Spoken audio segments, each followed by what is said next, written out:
ED অধিকর্তার সঙ্গে বৈঠক। এই বৈঠকের পরেই অ্যাকশনে বোস। কি জানা যাচ্ছে বৈঠক সংক্রান্ত? আমার সহকর্মী দীক্ষা ভুঁইয়া আমায় জানাবেন। দীক্ষা, প্লিজ। দেখো, গত সপ্তাহেই ইডি সন্দেশখালী যেদিন ঘটনাটা ঘটেছিল সেদিন ইডি এবং সিআরপিএফের আধিকারিকদের সঙ্গে তিনি বসেছিলেন কেন সন্দেশখালীতে যেতে হয়েছিল তাদের এবং সেখানে গিয়ে কি হয়েছিল পুরো তারা বিস্তারিত জানেন রাজ্যপাল। পরবর্তী ক্ষেত্রে তিনি রাজ্য সরকারের কাছে জানতে চান যে রেশন দুর্নীতি মামলাটার সমস্ত ডিটেলস তথ্য নিয়ে যেন তার সাথে রিপোর্ট পেশ করা হয়। এবং এরই মধ্যে আজকে আমরা দেখলাম যে সন্ধ্যেবেলাতে ইডি অধিকর্তা রাজ্যপাল রাজভবনে গেলেন এবং রাজ্যপালের সাথে রুদ্ধদ্বার বৈঠক করলেন এবং তিনি বেরিয়ে যাবার। বেশ, ধন্যবাদ দীক্ষা।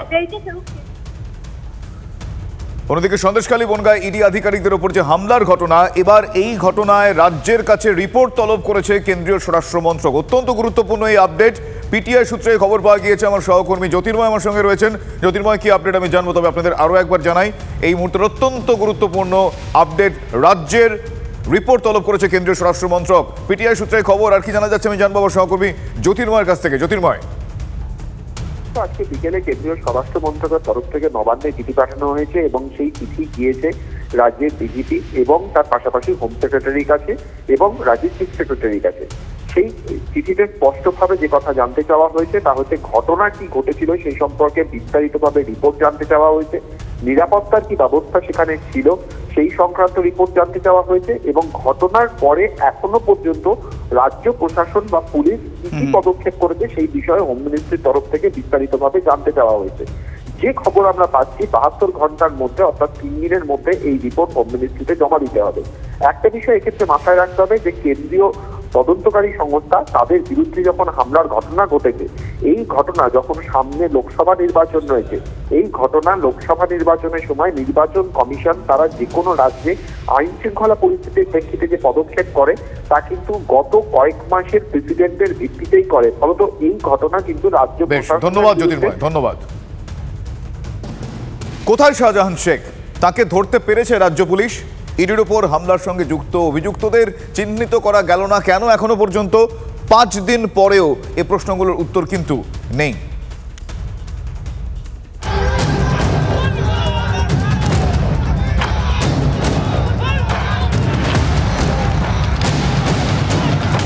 উত্তর নেই আসল প্রশ্নের, আছে শুধু বিবৃতি। ঘটনার 4 দিন পরে মুখ খুলে ডিজি বলেছেন অভিযুক্তরা গ্রেপ্তার হবেই। আর সন্দেশখালীর বিধায়ক সুকুমার মাহাতো বলছেন গ্রেপ্তার হলে রাজনৈতিকভাবে মোকাবিলা করব। শুধু কি তাই, আত্মসমর্পণের তত্ত্ব খারিজ করে দিয়েছেন তিনি। जिसने भी लॉ हाथ में लिया है उसके खिलाफ सख्त कार्रवाई करेंगे, जिसने भी लॉ को तोड़ा है। যে মানুষটা ছিল না, যে মানুষটা অন্যায়ের সঙ্গে যুক্ত নয়, সে গ্রেপ্তার হলে আমরা রাজনৈতিকভাবে তার মোকাবিলা করব। শেখ শাহজাহানের ভাই শেখ আলমগীরও ডিজির বক্তব্য থেকে দলীয় শীর্ষ নেতৃত্ব সাংবাদিক বৈঠক করে যেভাবে শেখ শাহজাহানের বক্তব্য না শুনে কোনো রকম সিদ্ধান্তে না আসার কথা বলেছেন তার উপরেই আস্থা রাখছেন। সোমবার জয়নগরের সভা থেকে মুখ্যমন্ত্রী মমতা বন্দ্যোপাধ্যায় কারু নাম না করে যে কথা বলেছেন তাও তো আস্থারই ইঙ্গিতবাহী। সব ব্যাপারে তৃণমূল, গরুও তৃণমূল, কয়লাও তৃণমূল, ময়লাও তৃণমূল, গাছের ঘাসও তৃণমূল। What is this? তৃণমূলের নামে ভয় পায়, তৃণমূলকে দেখলে কাঁপে। তাই মনে রাখবেন, তৃণমূলের বাড়ি বাড়ি গিয়ে সাজিয়ে নাটক করে তৃণমূলের নেতা নেত্রীদের গ্রেপ্তার করা হচ্ছে। ভাবছে ভোটের আগে সবাইকে গ্রেপ্তার করি, তাহলে এলাকা খালি হয়ে যাবে আর পুরো বিজেপি টুকটুকি বাজাবে ওখানে। অত সোজা নয়। এই আবহে একদিকে পড়ে রয়েছে রাজভবনের পুলিশ প্রশাসনের উপরে চাপ বাড়ানো বিবৃতি। নবান্নের কাছে কেন্দ্রীয় স্বরাষ্ট্র মন্ত্রকের প্রশ্নবাণ। 4 দিন পার, কোনো প্রভাব রাজ্য পুলিশের উপরে পড়েছে কি? বেরমজুর পঞ্চায়েত প্রধানের বক্তব্যই যেন অনেক বেশি তাৎপর্যপূর্ণ। সাধারণত এলাকায় ঘুরে বেড়াচ্ছে, বিন্দাস ঘুরছে, সাধারণ কর্মীদের সঙ্গে যোগাযোগ রাখছে কিভাবে মানে দলের কোনো সমস্যা যেন এফেক্ট না পড়ে। আপনার সঙ্গে দেখা করতে এসেছিলেন? হ্যাঁ, এলাকায় ঘুরছে তো, এই রাস্তা দিয়ে যাওয়া আসা করছে, অনেক সময় আমাদের সঙ্গে দেখা হচ্ছে। ক্যামেরায় মাখন পাত্রের সঙ্গে সৌরভ দত্ত, টিভি 9 বাংলা, সন্দেশখালী। এবার সিবিআই এর সন্দেহের তালিকায় প্রাথমিক শিক্ষা পর্ষদের এক কর্মী।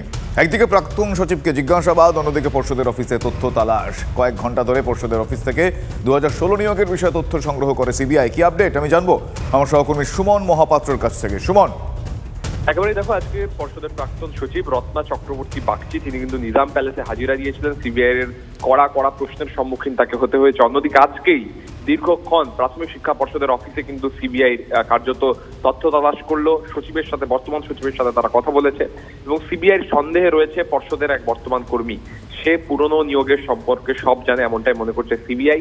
সেই জায়গা থেকে দাঁড়িয়ে একদিকে যখন প্রাক্তন সচিবকে জিজ্ঞাসাবাদ চলছে, তখন কিন্তু এই তথ্য সংগ্রহ খুবই গুরুত্বপূর্ণ এবং সিবিআই প্রাথমিক নিয়োগ দুর্নীতির খুব কাছে পৌঁছে গেছে শেষ পর্যায়ে, এমনটাই কিন্তু মনে করা হচ্ছে। ধন্যবাদ সুমন। অন্যদিকে রাম মন্দির নিয়ে সুর চড়ালেন মমতা বন্দ্যোপাধ্যায়। ভোটের আগে রাম মন্দির নিয়ে গিমিক তৈরি করা হচ্ছে, ভেদাভেদের রাজনীতি করতে দেব না, তীব্রভাবে আক্রমণ করলেন মমতা বন্দ্যোপাধ্যায়।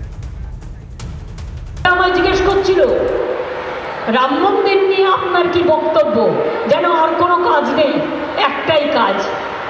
আমি বললাম ধর্ম যার যার নিজের, উৎসব কিন্তু সবার।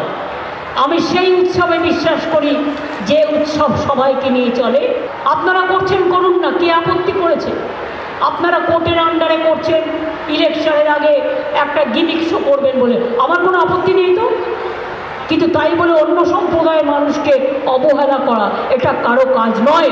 মনে রাখবেন, আমি কোনো দিনও হিন্দু মুসলমান, শিখ খ্রিস্টান, তপশিলি আদিবাসীদের ভাগাভাগি করতে দেব না। উনি যে জগন্নাথ মন্দির করেছেন দীঘাতে, সেটা কি তাহলে? রাম মন্দির করলে গিমিক, আর জগন্নাথ মন্দির করলে ঠিক আছে। সেই জন্য রাম মন্দির ওনার ইচ্ছায় হচ্ছে না, কারো ইচ্ছায় না, ভগবান রামের ইচ্ছায় হচ্ছে। প্রায় 500 বছর ধরে লড়াই করার পরে আর আজকে রামের মন্দির প্রতিষ্ঠা হচ্ছে। সারা দেশের লোক খুশি। যে রামের নামে খুশি হয় না, রাম তার ব্যবস্থা নেবে। অন্যদিকে বলা করে আপনারা জানেন মনোরঞ্জন ব্যাপারী এবং রুনা খাতুনকে নিয়ে যে তাদের মধ্যে যে সংঘাত রয়েছে, সেই সংঘাত সামলাতে বৈঠকে বসল তৃণমূল কংগ্রেস। জেলা তৃণমূল নেতৃত্বের দাবি, দুজনের মনোমালিন্য থাকলেও মিটে গিয়েছে। দলেরই যুবনেত্রী তথা জেলা পরিষদ সদস্য রুনা এবং তার স্বামীর বিরুদ্ধে লাগাতার ফেসবুক পোস্ট করলেও এদিনে নিয়ে মুখ খুলতে চাননি মনোরঞ্জন ব্যাপারী। তৃণমূল বিধায়ক বলছেন দলের সিদ্ধান্ত মেনে নেবেন, ইঙ্গিতপূর্ণভাবে রুনা বলছেন প্রত্যেকের দলের অনুশাসন মেনে চলা উচিত। মনোরঞ্জনের বিরুদ্ধে থানায় অভিযোগ করেছিলেন রুনা, অভিযোগ তুলে নেবেন কিনা তা নিয়ে অবশ্য তিনি এখনো পর্যন্ত কিছু বলতে চাননি। যাদবপুর বিশ্ববিদ্যালয়ের র্যাগিংয়ের ঘটনার রেশ কিন্তু এখনো কাটেনি।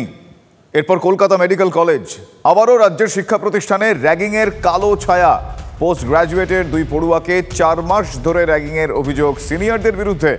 অর্থোপেডিকের এক পড়ুয়াকে ইলেকট্রিক কেটল বোতল দিয়ে মারধরের অভিযোগ।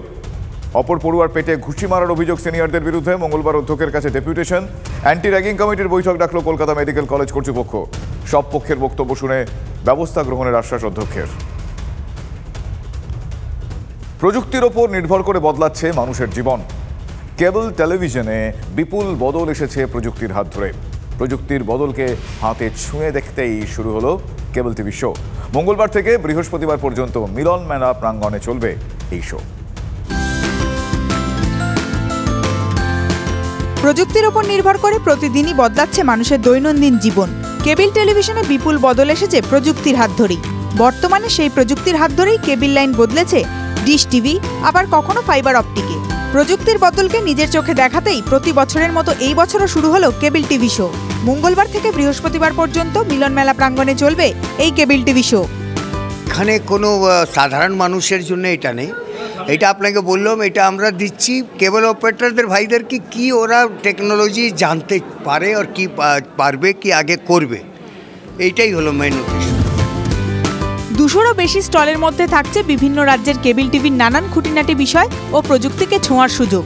বিহার, ঝাড়খণ্ড, উত্তরপ্রদেশ ছাড়াও বাংলাদেশ, নেপাল, ভুটানের মতো দেশের প্রতিনিধিদেরও দেখা মিলবে মিলন মেলা প্রাঙ্গণে।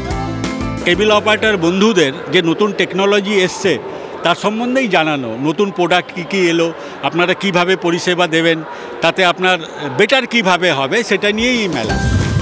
প্রতি বছরের মতো এই বছরও কেবল টিভি শো এর মাধ্যমে এই পেশায় যুক্ত নানান স্তরের মানুষকে প্রযুক্তির নানান তথ্য তুলে ধরার জন্য প্রস্তুত উদ্যোক্তারা। সুশোভন ভট্টাচার্যের রিপোর্ট, TV9 বাংলা।